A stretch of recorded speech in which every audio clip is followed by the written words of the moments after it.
Hello everyone, welcome to Adda 24/7. My name is Sandeep Samal and here we are connected for the FSSAI session, that is the day 4 of FSSAI session.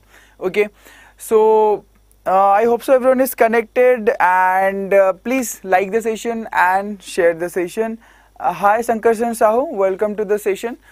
Okay, so let's start the session. So we are going to study about the functions of the food authority. It's not a very big topic, okay, but yeah, there are so many MCQs that can be framed from this particular topic or session. Okay, so this just a minute, yeah.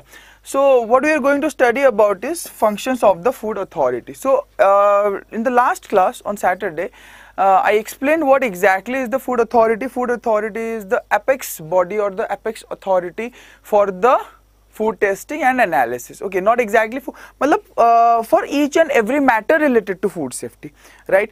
So here we are going to see that what exactly are the different functions that the food authority performs. Okay, so let's move to the next slide and check what exactly are the functions here. So the first one, the duties and the functions of food authority. It shall be the duty. See, before starting this session, let me tell you that these points are pretty large. You know, I have already shortened this point. These points are usually of 5 to 6 lines. Okay, so what you need to do is you need to remember certain keywords. Okay, those keywords that will help you to remember the complete statement. Okay, you have to do that or else it will be really difficult to remember all these things in the exam. Yeah, if you can remember then it's well and good, but if you cannot remember then you can go ahead and remember the keywords. Okay, clear guys? Hello, hello Subhangi, welcome to the session. So what are the duties? So it shall be the duty of the food authority to regulate and monitor. Again, the most 5 important things that we have already studied in our previous classes. Okay, so here the food authority is regulating and monitoring. And what exactly the food authority is regulating and monitoring? It is regulating and monitoring the manufacture, the processing, the distribution, the sale and the import of food.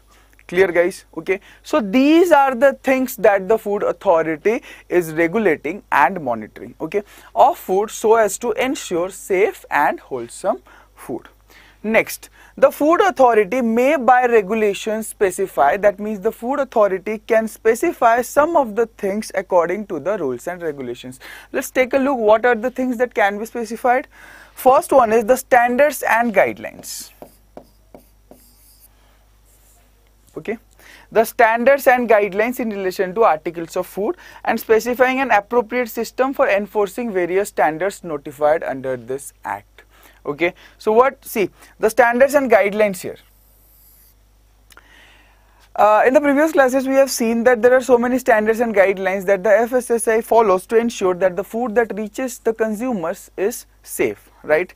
Now to ensure this safety, what we need is the standards and guidelines, or we can say the standards and regulations also.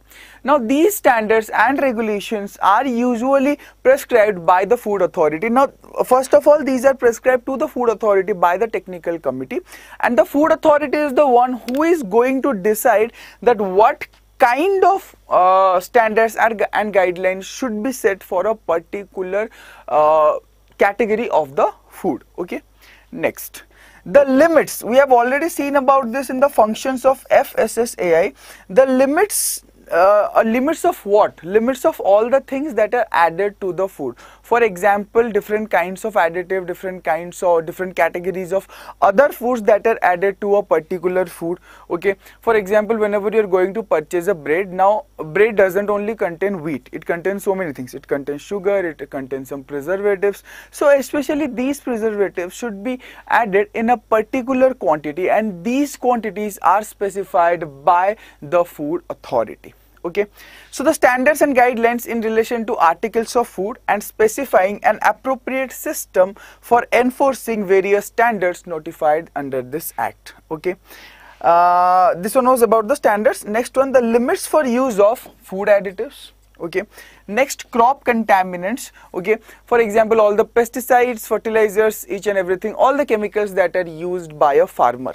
Next, pesticide residues. Okay, so all the pesticides that all the pesticide residues, then we have different kinds of medicines, residues of veterinary drugs, then heavy metals, processing aids, mycotoxins, these are certain type of toxins released by different fungus. Okay, antibiotics and pharmacological active substances, and irradiation of food. Now talking about irradiation food, sometimes the food undergoes a certain type of radiation, so that's why that level of the radiation should be at the prescribed limit. Okay, clear? It should not exceed that. The food should not become cancerous. Next, the mechanisms and guidelines for accreditation of the certification bodies. So these are the bodies, those who provide the FSSAI certification. Okay, so what we need is that all the food safety management system who are involved in this certification process should be accredited by a certain national agency or international agency. Okay, the mechanisms and guidelines for accreditation of certification bodies engaged in certification of food safety management systems for food businesses.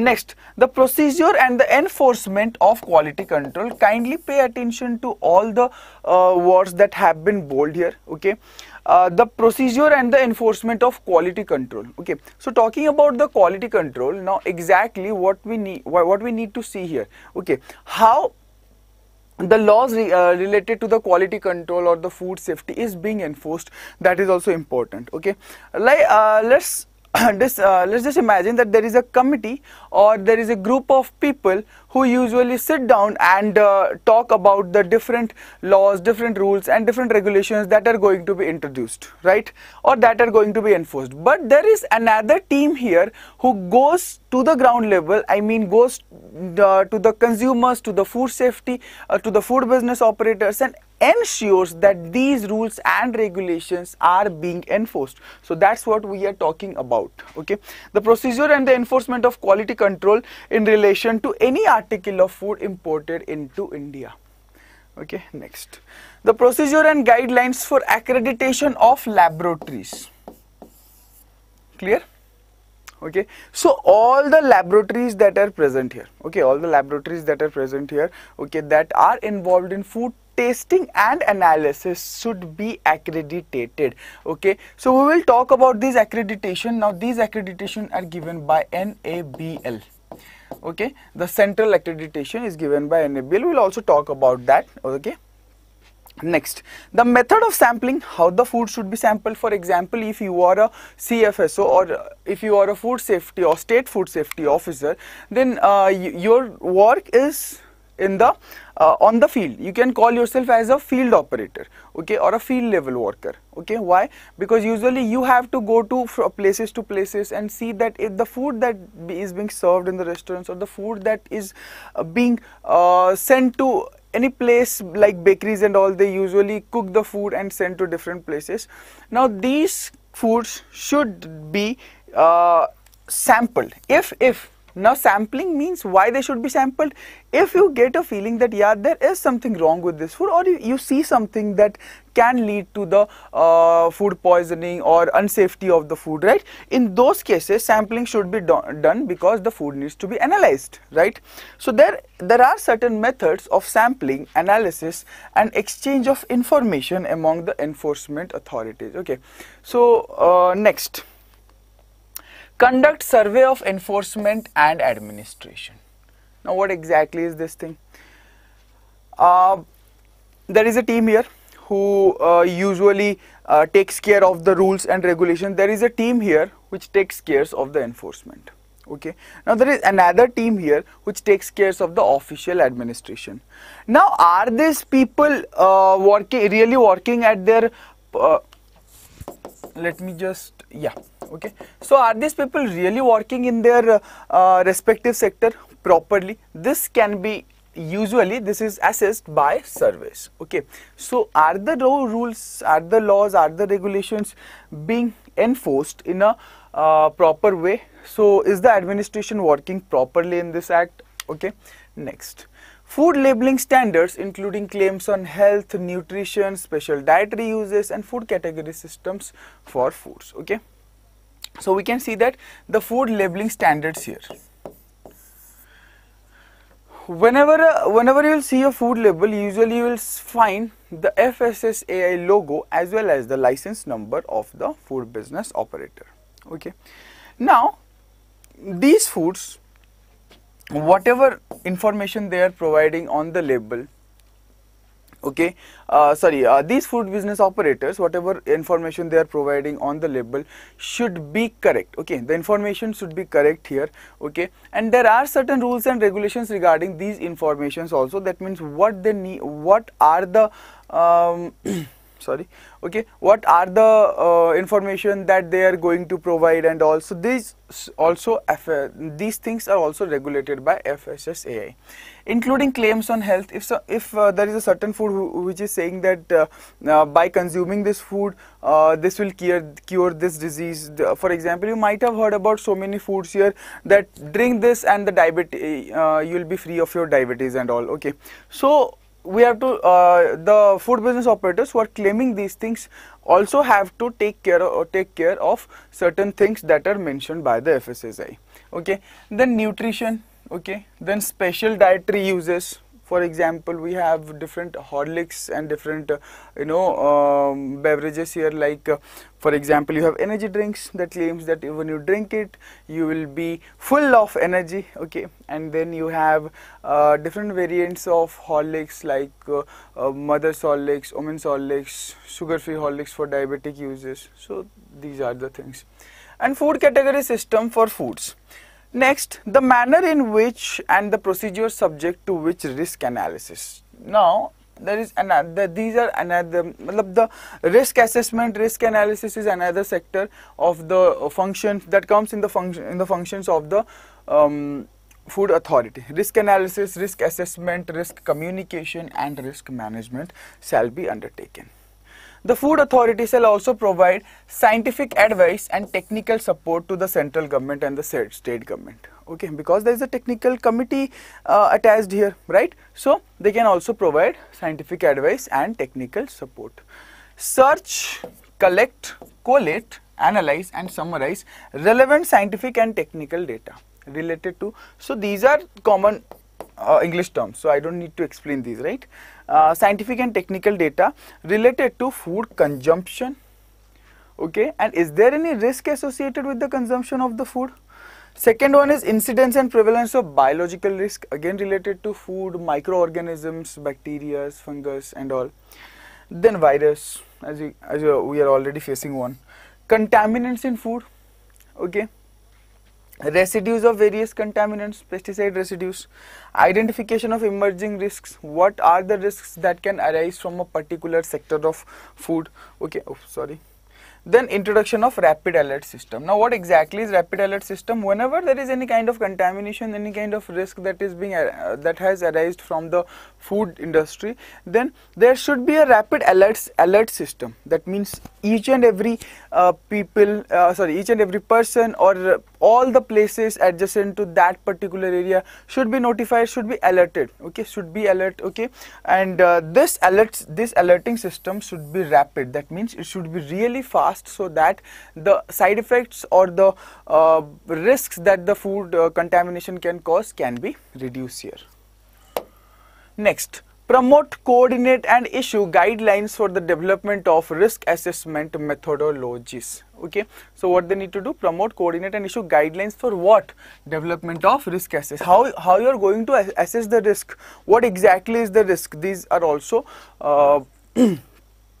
specified by the food authority. Provide scientific and technical advice and assistance to the central government and the state government in implementation of, now this is the main point here, crisis management procedures regarding food safety. That means we are already in a crisis.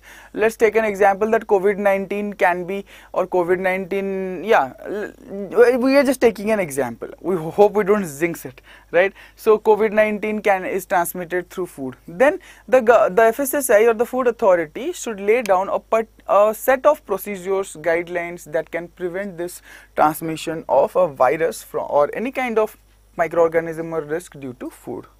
establish a system of network of organization. Why do we need to establish a system of network of organizations? So that the different teams that are present in the food authority can stay updated about the activities of different other teams, and they can work accordingly.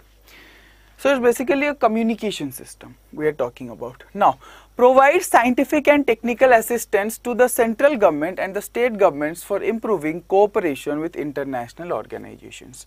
Okay, so what we need to do is provide scientific and technical assistance to the central government and the state governments for improving cooperation with international organizations. So there are different international organizations, for example WTO.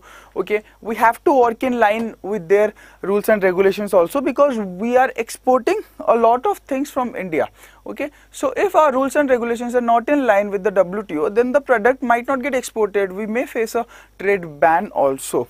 Provide, whether within or outside their area, training programs. Now, the food authority can also provide training programs to the food business operators. Okay, hi, Guddu Mishra, welcome to the session. Okay, so training programs in food safety. So now these are the different training, there are different training programs here, okay, that are usually provided to the employees, to the different food business operators, or anyone who wants to get involved in the food business activity.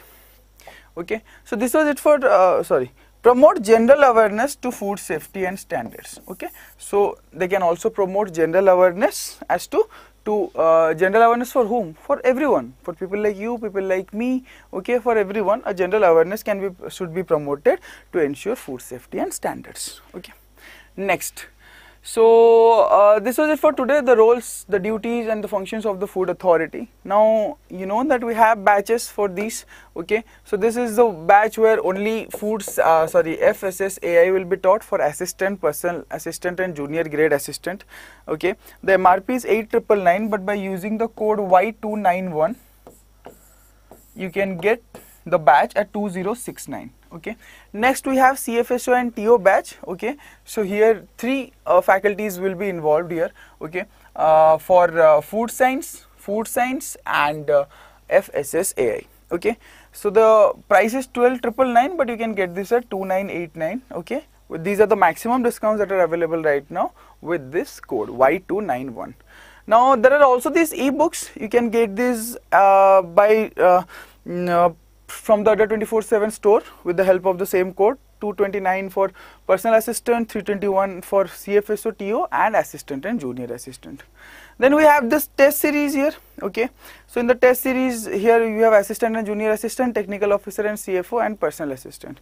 Okay, and the offer price is 321 and 367 as you can see. Okay, the code remains the same, it's Y291 for all the products whatever you are purchasing from the Odisha 24/7 store. Okay guys, so I hope so this session was fruitful. I hope so this session was beneficial. We'll meet again in the next session. Till then, take care, goodbye and stay safe.